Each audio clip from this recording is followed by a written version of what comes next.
போன தமிழரசனை நீதான் கண்டுபிடிக்கணும். நானா எங்க இருந்து கண்டுபிடிக்கிறது? இதுவரைக்கும் என்னுடைய அசிஸ்டண்டா உருப்படியா ஒரு வேலையும் செய்யல. இதையாவது ஒழுங்கா செய். இதுவரைக்கும் முழுசா நீங்க என்ன வேலை செஞ்சிருக்கீங்க? இதுவரைக்கும் ஒரு கொலை கேஸ் வாதாடிருக்கீங்களா, இல்ல கொள்ளை கேஸ் வாதாடிருக்கீங்களா, இல்ல பிரிஞ்சு போன தம்பதிகளை ஒன்னா சேர்த்திருக்கீங்களா? வக்கீல் சொல்றீங்க, முழுசா நீங்க கருப்பு கோட்டு போட்டு நான் பார்த்ததே இல்ல. 25 வருஷமா கல்யாணம் பண்ணிக்காம கையில ஒரு பொட்டில அந்த ப்ராப்பர்ட்டி வச்சுட்டு ஏன் சார் உயிர் எடுக்கிறீங்க? போங்க சார், போய் கேஸ் புடிங்க சார், பூமி கேஸ் புடிங்க சார். அது பழசா தெரிஞ்சா பாம் கேஸ் புடிங்க சார். முன்ன எல்லாம் பில்டிங்க்கு முன்னால பட்டாசு வெடிச்சிட்டு இருந்தாங்க, இப்ப பில்டிங்குள்ள பாம் வச்சு வெடிக்கிறாங்க. போய் புடிங்க சார். உங்களுக்கு கேஸ் கிடைக்கல, நல்ல நல்ல கேஸ்லாம் நான் தரேன் சார். வாங்க சார். பச்சைப்பா, நீ ரொம்ப அதிகம் பேசுற. நீங்க அதிகமா கோர்ட்ல பேசாதனால தாங்க நாங்க பேசுறோம். பச்சைப்பா, உனக்கு நான் ஒரு 10 நாள் டைம் தரேன். அதுக்குள்ள நீ தமிழரசனை கண்டுபிடிக்கலன்னா உன்னை பாம் வச்சு நான் வெடிச்சிடுவேன். சார் சார், இது அநியாயம் சார். உன்னை விட இடிச்சு வாய் எவையா இருக்க என்ன வேலைக்கு வச்சுக்கிறதுக்கு? முழுசா ஒரு பிள்ளைய பெத்து எடுக்கவே 10 மாசம் ஆகுது. இவ்வளவு அவசரமா வளர்ந்தவன 10 நாள்ல தேடி கண்டுபிடிச்சா எப்படியா முடியும்? நீங்க எல்லாரும் சேர்ந்து தொலைச்சிட்டு என்ன தனியா தேடி சொல்றீங்களே, இது என்ன அது நியாயம்? எப்பா தமிழரசே, தமிழரசே, இது என்னது ரயில்வே ஸ்டேஷனா? எவனையுமே காணோம். அம்போன் இருக்கு. இவனை போய் எங்க தேடுறது?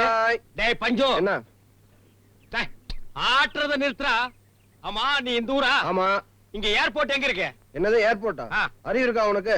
ஊட்டில ஏது ஏர்போர்ட் இருந்ததுடா, இப்ப எடுத்துருக்கானுங்க. எங்க? சரி, அதை விடு. நீ இந்த ஊர்ல இந்த வியாபாரத்தை எவ்வளவு நாளா பண்ற? எங்க அப்பா எங்க தாத்தா பரம்பரை இந்த வியாபாரம் தான் பண்ணிட்டு இருக்கோம். டேய் பண்ணாட, உங்க தாத்தன் தான் பஞ்சு முட்டாய் வியாபாரம் பண்ணானே, நீயாவது ஒரு பஞ்சு மில்லு வச்சிருக்க கூடாது? குலத்தொழிலுங்க, விட முடியாது. சரி, 4 நாளைக்கு முன்னால அமெரிக்காவிலிருந்து வந்து சொல்லி ஒரு டக்கால்டி பார்ட்டி எஸ்கேப் ஆயிட்டான். அவன் இந்த ரூட்ல வந்து ட்ரெயின் ஏறி போனதை நீ பாத்தியா? யோ, தமிழ்நாட்டோட ஜனத்தொகை எவ்வளவு தெரியுமா உனக்கு?